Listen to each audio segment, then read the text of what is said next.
Hey Fiona, fantastic to be talking to you and having this conversation as two executive coaches in this path, making a difference to, I'd say, what making others great has become our life mantra, right? So I think it's fantastic to be connecting with you. And of course, this series is going to be called the Lamp Ladder and Lifeboat series, but it's also going to help us understand a little bit more about how we associate and how we utilize these metaphors to bring about change in other people's lives, right? So that's what I wanted to explore with you. I'm grateful for the time that we're going to have together.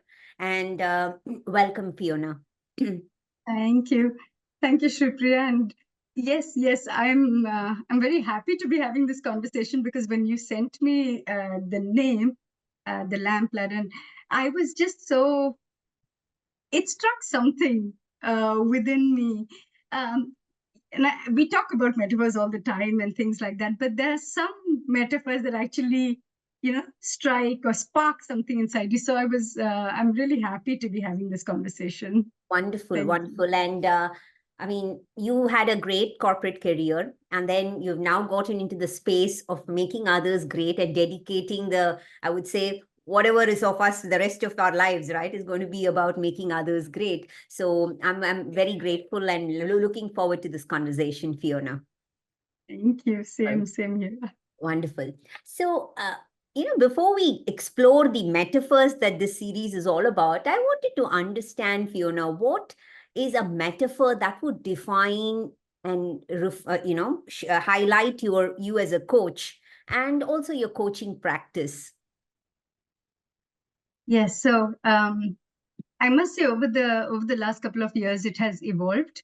I think the whole use of the metaphors has started to become more significant as you engage with people and you start to see what's really the need, right? Where are they? What are they looking for? And I think that's a change I've seen both within the clients as well as myself. And so I have very recently got my own coaching model set up, which I intend to obviously, use as I go forward. And the model is around path with an S. And I'm very clear about the S because I do think as human nature, right? Yeah. As we navigate life, there's never going to be a single path we're going to be on, right? We might change, we might diverge, we might come back, and so on and so forth. And the concept behind my model is the coach stays with you as you navigate those roads and those paths. So understanding your purpose, your awareness, what transformation are you looking for? What habits do you need to change? Because transformation is all very good at a cognitive level. It doesn't happen till you start changing, day-to-day actions. So what are those habits, whether it's in the mind, whether it's in the body, it doesn't matter, or behavior. And then finally, what's the support that you need that, as a coach, I will provide to you, I will stay with you. So that's my big metaphor. And the other one that I've had for a long time now is, how am I the bridge Hmm. between where the client wants to go and where they are today? I think we all talk about, coaching being moving from point A to point B, but there's Yeah. somebody in between who's helping you navigate that, right? And Yes. sort of crossing over all of those juggling thoughts and emotions that you have. So those are my two big ones that I associate with. Wonderful. I mean, in fact, it makes sense. I mean, while in a road or the path that is helping us to move from point A to point B, if we had a bridge, it could perhaps help us navigate the traffic better, which is all the obstacles or challenges or the opportunities or things that come our way, right? So it's beautiful. I think these metaphors are sitting or blending well together. And I want to wish you well. I think this is sometimes having a mnemonic like this helps people when you present your position as a coach and for what they can get. I think it becomes a lot clearer. Rather, sometimes just having a conversation may not give that clarity to some people, and I think this is a fantastic use of a mnemonic to help people understand, Fiona. Wonderful. And I wish you Thank well you. and for you in this path ahead. Thank you. Well, so, Fiona, coaches, we work with leaders, and as we call them coaches, I mean, every person is a leader with immense potential. Uh, as a coach, how does your lamp illuminate their purpose, Fiona? Yes, a lovely, lovely word. And I look at lamp in two ways, Shri Priya. So as a coach, I am a lamp to my coaches, and I also practice faith-based coaching, and so we have this beautiful verse from the Bible that says, um, be a lamp to your feet and a light to your path. And I truly believe in that, because at the end of the day, that's all you want. You want that support. You want that sounding board. You want somebody there who's illuminating it for you. And illumination is, as a word, it's beautiful, and as if you think about it, it can go just everywhere, right? So for me, just being that person there beside the coachee is my definition of a lamp, and whatever they need at that point in time, I'm there present for them. The flip side of the lamp, as I think about it, is what does it mean to me as a coach, right? If I think of it as like an oil lamp, for example, I need to replenish my own lamp at Yeah. regular intervals to be able to be that lamp for somebody else. So the word lamp strikes sort of those two portions in my head, both for the coachee and the coach, to make this really fruitful, right, for the journey. Wonderful, wonderful. I mean, if we explore it a little deeper, I mean, this is good. I mean, the way you have resolved it, I mean, it's like both at the coach level and at the coachee level, right? We need to be working on this together. It's not that you can always keep shining the lamp to others, but unless you kind of, you know, take care of yourself, right? That's a very important aspect. I mean, very well known, very simple, but sometimes that simple things is where we tend to we tend to compromise. The Yes. complex things never get compromised. It's in that simple things that always the compromise happens. Like simple, just taking care of your body in the morning is something like there's an important email or an important work thing that comes up, and that usually shows up in leaders as well as all human beings. Yes, absolutely. For me, my personal replenishing the lamp at the moment, and things change and you do different things. But I'm now a certified graphologist, so I read people's handwriting and even health and handwriting. So that's while I'm doing that. A small example is I need to write one page every morning in a certain way, and Mm, come what may, I will do that before I get started with, the rest of the tasks. Of course, family and all that is different, but I really need to do that. And you wouldn't believe, Shripriya, how that energizes me. correct. Just sitting by myself, and we have a defined time. You should do it in about 7 minutes or between 7 and 13 minutes. That's my time.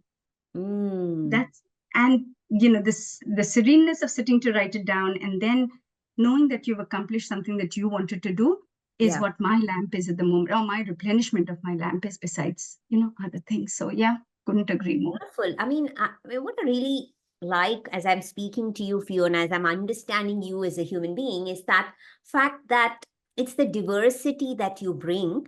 I mean, I see the spiritual dimension showing up, and then the constant pursuit to understand different facets. I mean, it looks totally non-related, but that's the beauty, right? Investing in completely non-related things can help us add value to our core even better, right? So it's beautiful. Now, while we are exploring the lamp metaphor, sometimes everything shows up as a, there's, you shine the lamp and there are so many different things that sparkle in front of people just because the lamp has shown different opportunities. Now, how have you helped shine the torch on what truly matters to the leaders you coach, Fiona? Yes, yes.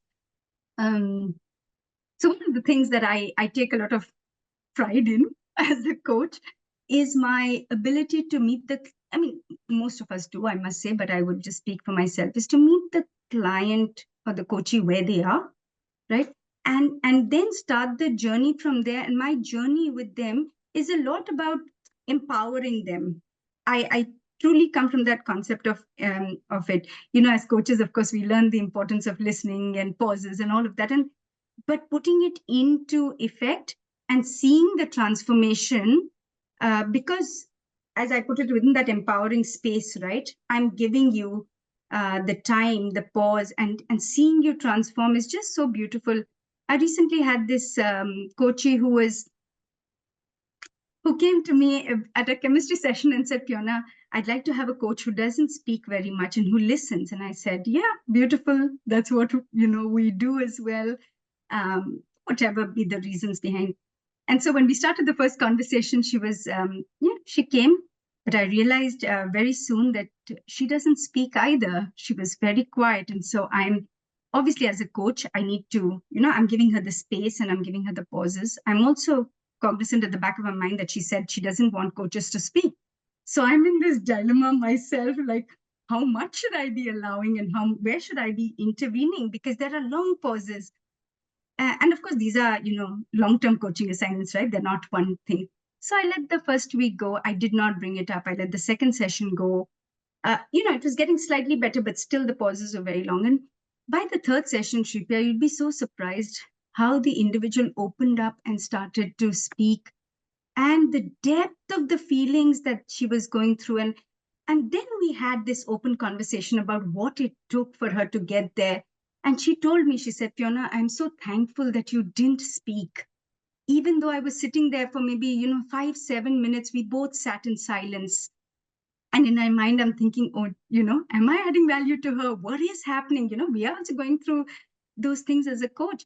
And she said, thank you for not speaking, because all that time I did was just think, but Mm. think in a safe space. So, to me, that shining that torch has very different ways. For some coaches, you could be reflecting what you're hearing them say and so on and so forth. But for this one in particular, for me, my deep realization and really gratitude to her for coming back and giving me that feedback was my torch was keeping quiet and letting her be in the way she wanted to be.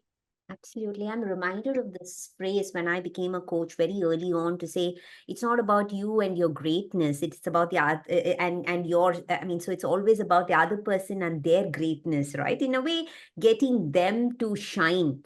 And keeping, I mean, and that's a tough thing. All of us want to be the light and want to kind of be there and be heard, be seen, and all. It's a very human nature, unless for a few people who are not wanting that. But a lot of us when we want to speak up, we said, oh, and especially as women, we said speak up, and we have cultivated that habit. Although from a cultural standpoint I may be very silent, but then you have got your experience and you want to speak up. And now when you get into coaching, it's always about learning where to allow the other person, right, to shine. It's the difference between the king and the kingmaker kind of a Absolutely. thing. Absolutely. Yeah. Now, while leaders come to us with different goals, different aspirations, what sometimes there is a feeling that there is no way ahead, or my light has been extinguished, kind of a state that they feel. Yeah. Now, how do you help them navigate that state, or that particular point in time, a moment in life, right? And they are with us, so how do you help coaches get out of that state, Fiona? Yes. And I will do a slightly different one on this one Yeah. because I think I went through it with a fellow coach. Mm-hmm. Um, and it was great learning for me. Um, we all try and do it, but I think what was important in that one, as I went through it myself and learned as a coach, was one is basically just sitting down and seeing whether, what happened, right? Yeah. Not delving into the past, but just for that light meant something to me, correct? And that light got extinguished. What did that mean to me? Deciphering it, right? Just getting to figure out what that meant. And then what was very important, which I'd love to be able to practice even more with people, would be validating what that light means to you today. Mm. Yes, it got extinguished, but Yeah. does that hold the same value today? And I think that's the whole reframing, recoding, asking people to rethink about whether it is. For many, it still might be, and that's perfectly fine. But I felt, for me specifically, that light did not hold the value that I was putting to it before I came into that meeting or that session. I think I was giving it a lot more importance than it deserved. And so validating that at that point in time, what was important, and then figuring out what's my new light, right? And letting go at some level, letting go of that extinguished light if it didn't serve me or it isn't serving me any longer. I think for me, that was a great realization. And I think, like we said with other coaches as well, people do come because at a point in time they've either frustrated, lost hope, and so on and so forth. So I think thing that I'd like to do with them is have them be centered and check if this is still serving them, then we figure out a way forward. And if it isn't, that realization can be so deep to help them move forward. Correct, correct. Very, very well said, Fiona. I really resonate with that aspect of what's the value that it holds for you now, right? That shift that we're able to bring about through that reframing. I mean, that's a very, very important aspect to remember, because sometimes the value that we hold on to a value to something which doesn't serve us now. Right. And it's I love the way you put it across. I mean, and that's a good reframe as well from from the question I asked to the reframe that you're able to bring about. Beautiful, beautiful. Now, when we get into the other metaphor, ladder. Now, Mm-hmm.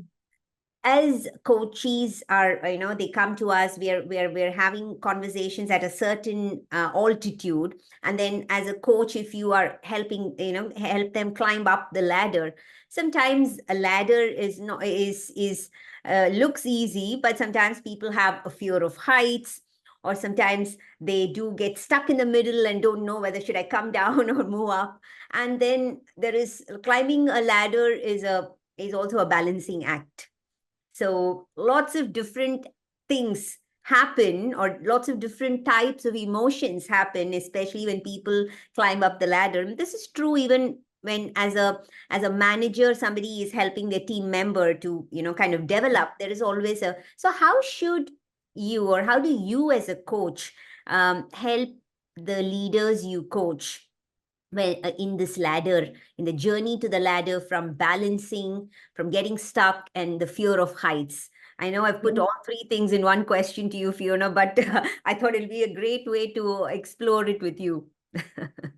Yes, yes. No, and beautiful question again, Shripriya. There's so much there to explore. It could be a topic by itself.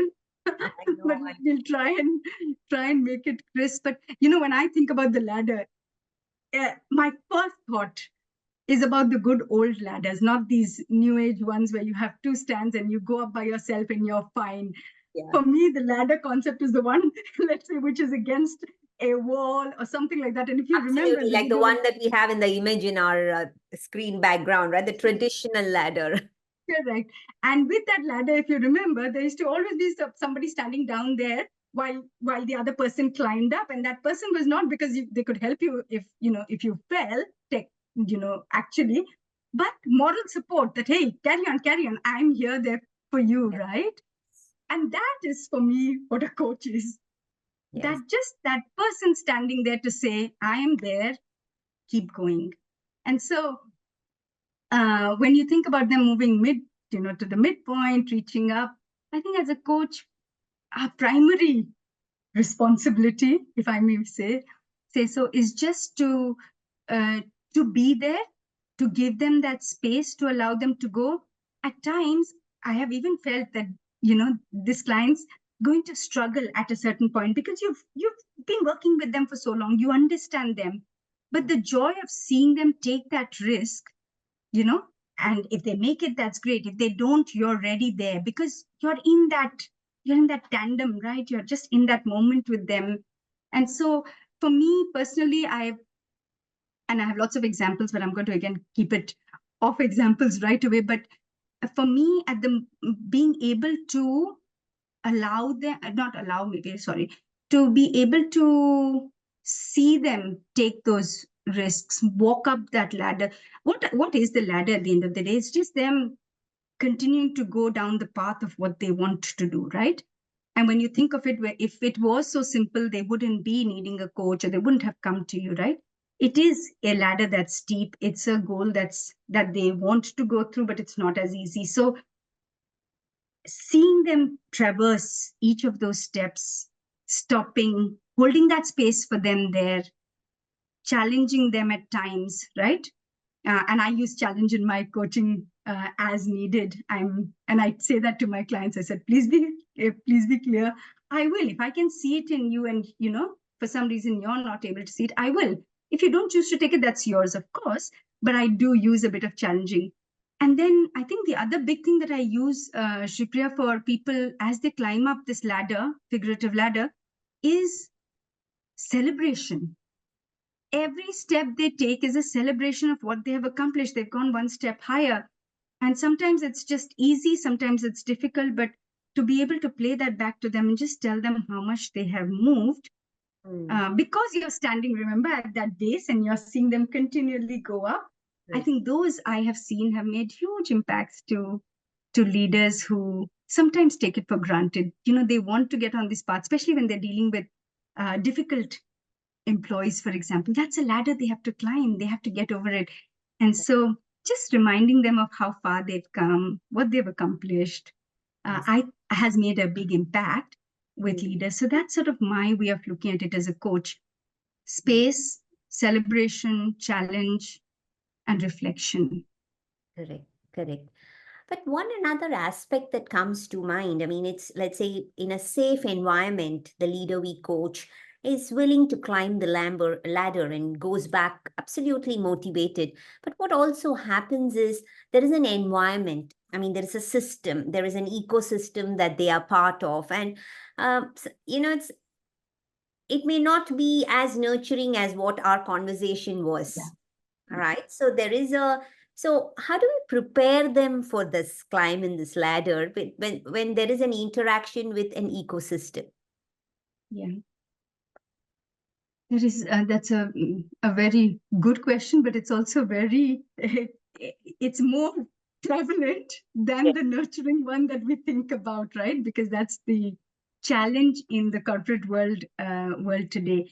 I remember I had this particular client, Shripriya, who was very confident in what he was doing, and could also see his path. But what I found was, in the second or third conversation, I can't remember, came back to me one day saying, firstly pushed out the conversation 2 times around, saying, I'm very busy. And I said, okay, fine. So when he finally came back, I said, so how was it? You were dealing with something difficult. And I was so surprised to see that individual who was so strong, as I said, right, was very clear on his path, had really physically, sort of started to crumble. And I said, what's happening? And he said, I was on a path. I thought I was taking everybody with me. We were moving, we were progressing. And there came a problem. And what I thought was I'd have everybody rally behind me to solve for that. People below him, above him, everywhere. And he said, you'll be surprised, Fiona. And that's when he used, he spoke about, when I turned back, I found nobody there.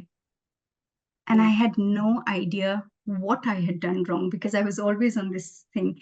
So coming to your point, people are on a ladder heading up, but when something happens, and so we worked through what it was. We did a little bit of the Johari's window there to create the awareness, because obviously there was some disconnect, right, between what he imagined and what finally showed up. So we did a little about that. He did it with his team, the close people he wanted to. And it was very interesting to see what emerged. I'm not going to get into the details, but the truth of the matter is he did come out with an awareness of how he was coming across versus how people were perceiving it. And that helped him navigate. So there are, we have many tools in our toolkits that we can use with people. I think the big part is for them to be open and ready to use it. And then, take the feedback on board and work with it. So I thought this individual had done an excellent job of not only being vulnerable and telling me where, what had happened, which is quite steep for a leader, right? To come and tell you, hey, I turned back and there was nobody. It's even to me, it's a big thing.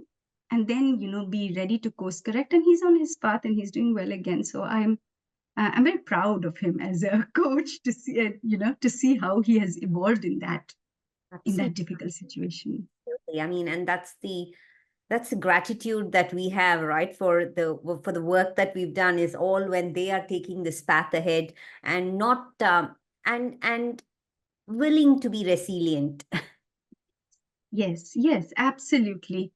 There's a huge satisfaction, I think, for them and for us as coaches. Absolutely, absolutely.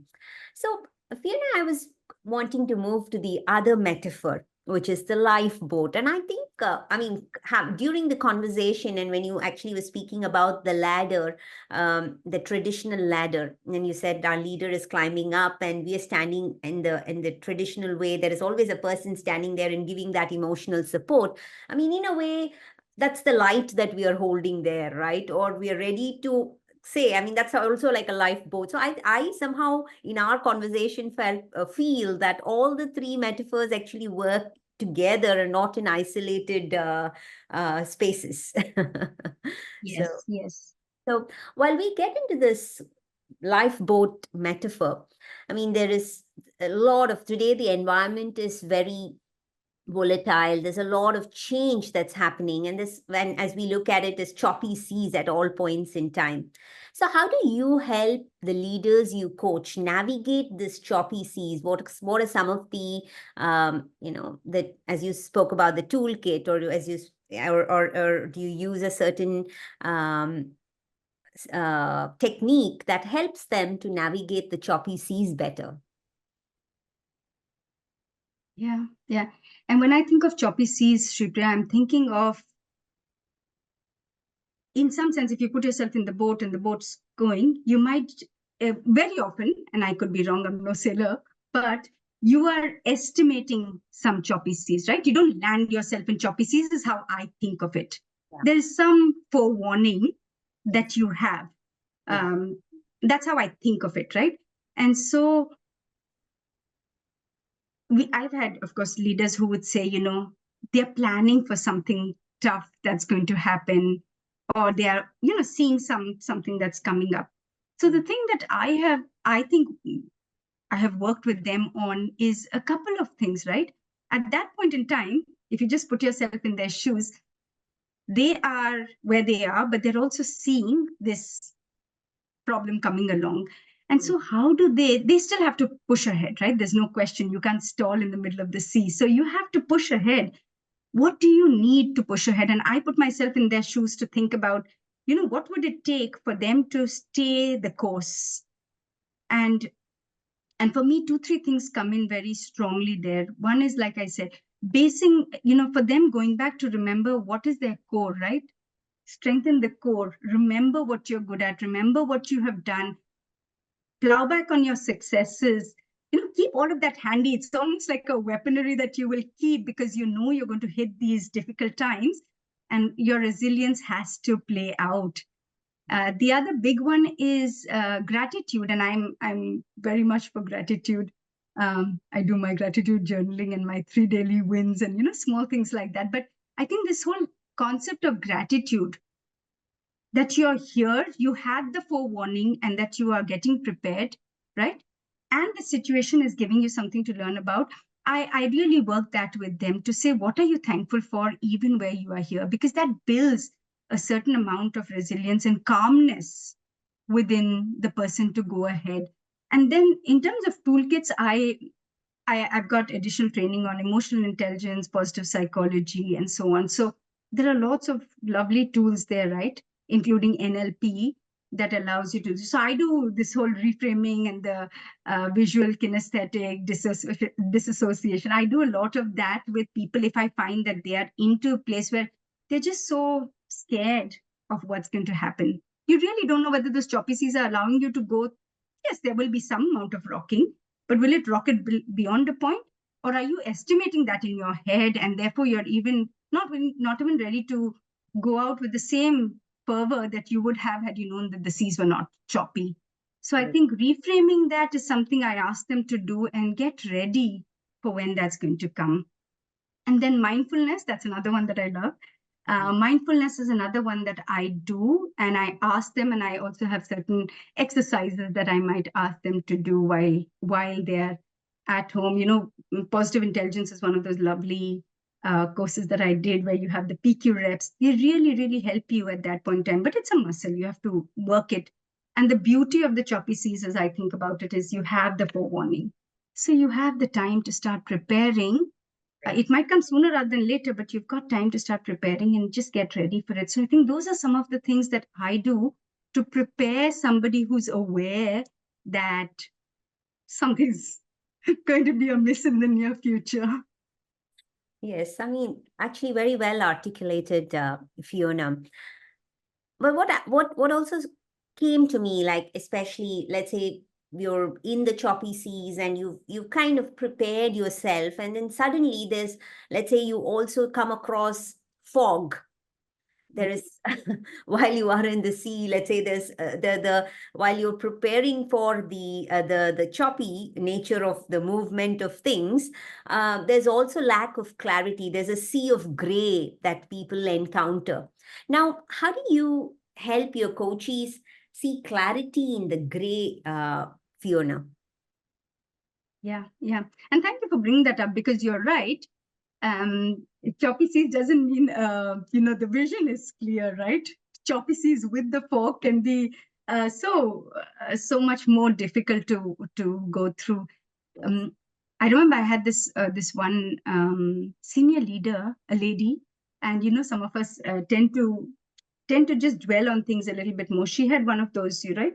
She would just everything was an episode and I had to work a lot with her to let things go, because things that even she, after a point in time, she realized how she was sort of living in that moment a lot more than she needed to, rather than move on. So I remember this particular case where she had moved from, very interestingly, from a sort of homegrown business, which she had done for many years of her life, into a corporate role in the latter years of her career. For all of us, it's a difficult transition through corporate. And imagine for somebody coming from something that's, more family and the likes, into this harsh corporate world, as she was really struggling. So choppy seas and the fog, I think, would be perfect for somebody like, that she might have been feeling, because it was a new environment. It was a competitive environment. It was, we know, right, the way the world is today in the corporate. And so I worked with her, and I think to date, that was probably my most challenging and satisfying coaching assignment, to see her evolve from just, I don't know, but the beauty of it, she wanted to stay the course. So that was a big plus for me as a coach, because she was truly in it. But she just had so many things that were being thrown at her. And each thing took a lot of her time and her bandwidth, not Yes. not physical bandwidth, but just mentally. So I think, to your point, what does one do at that point in time? Very simply, we started to chalk down all the issues that she was seeing, right? And then there were things that were unseen that would come unaware to her. But that's, at least we chalked down all that she knew. Then we started to think through strategies about what she felt she would be comfortable with. Like, I come from the executive world, and it's very easy for me to tell her how to be there at times, but it wouldn't serve anything for her, because she was coming from a very different starting point. And so we sat down and we spent a lot of time. It was a long coaching assignment, and I probably did weekly sessions with her for that reason, identifying where she felt would be comfortable. Of course, understanding what organization required, but what she would be comfortable with. And then creating a strategy of how she would go about it. A simple example was, she created a document and she gave it to somebody, and she said, "Hey, this is what I think we should do." And the person just said, "Oh, no, that doesn't make sense. I'll do it myself." And she was so hurt. I get it. I get it. But later on, we went back to that episode after she had sort of, gained her confidence. And I asked her, "How does that feel today?" And she said, "Yeah, somebody didn't think it was better, it was as good, and she wanted to do it. And she had more experience, and I'm okay with it." Versus that day when she was really beaten down, because she thought all the effort she had put in was, written off and she was not being recognized and she wouldn't be accepted. So I think that just being able to work through what they want to get through, as far as they know, again, we're going back to the fog, right? You don't know what you don't know. Yes. But being able to say, if this happens, this is what good looks like for me, and then working that through, I think gives them some level of clarity and confidence to go through. Then, even if you get something that's unexpected, you're better prepared for it. Correct, correct, correct. Wonderful. I mean, this has been very rich, Fiona. I mean, I think exploring these metaphors through different lenses. I mean, and thanks for bringing in some timely examples from your experience, right? It's kind of opened the idea in a beautiful way.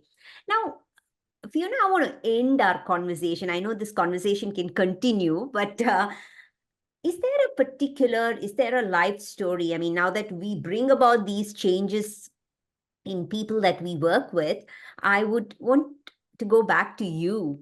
I mean, was there some life-changing story that still inspires you, that you still use that as a core or an anchor for yourself?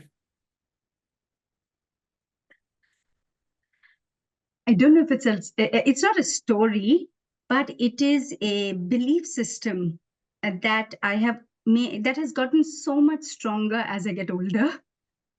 Um, I'm a very cognitive person, or I used to be a very cognitive person. So everything was from here, and there was a reason, there was a rationale, there was a way to do it, and so on and so forth. At the back of my mind, I've always had this, and it's just gotten stronger, which has served me very well, or continues to serve me, is you don't have to know the reason for everything. Mm. You just have to believe that if it happened for a reason. And I even use this in my coaching just to connect. Sometimes people say, but why did this happen to me? And so, that why can be forever, Yeah. right? You can keep thinking. And so I would ask them, I said, and if you knew that, how would that help you? Mm. And sometimes it is, yes, this would help me to do differently. But very often it's like, I just want to know, why did this happen to me? So coming back to your question, for me, that is what is my mantra at the moment, Mm. that if it's happened for a reason. Again, going back to positive intelligence, they talk about a concept of taking everything and turning it into a gift, right? Yes. It's so difficult to see a gift in the light of the fog and the and the choppy seas, right? But you have to train your mind to know that if it happened for a reason, and then be able to move ahead. So that to me is what I sort of hold. I get up every morning and I say this, that if I speak to God and I say, if you've woken me up this morning, you've woken me up for a reason, right? You have a plan for me. And so let me go ahead and live by that plan, live by the words that are important to me. So that's my little way of staying sane, staying in the moment. Beautiful, beautiful. I mean, and that's the beauty about the integration that we bring to from where we from the different aspects that nurture us, right? That integration that we bring to our lives every day, it matters. It's not about it during one particular time or one particular instance. You get into that zone, and it's about that everyday habits, going back to your path, right? So your paths. I mean, that Yes, everyday habits that's going to help drive the transformation. absolutely, absolutely. Wonderful. And even, yeah, I couldn't agree more. I feel it even more strongly with each passing day. And I think it's, as I said, it's serving me. So I'm at peace with it. Wonderful, wonderful. Thank you very much, Fiona. This has been a very good conversation, and thanks for being very thoughtful about the way you brought about these metaphors and the perspectives you brought about for it. I mean, and what we're trying to do through this conversation is not just as two coaches having a conversation about what we are doing at work, but it's about helping people navigate, because self coaching is a very important aspect of life, and then there's everybody is coaching today in some way or the other, and in a way they call it coaching, but how do they make it more meaningful for the people that they work with, or the families that we live with, right? So it's a great opportunity for people to understand this, and I'm very grateful that we've had the conversation, and thank you for contributing here, Fiona. Thank you for having me here. As I said, the minute I saw this, it was like, wow, I love this topic. So thank you. Thank you for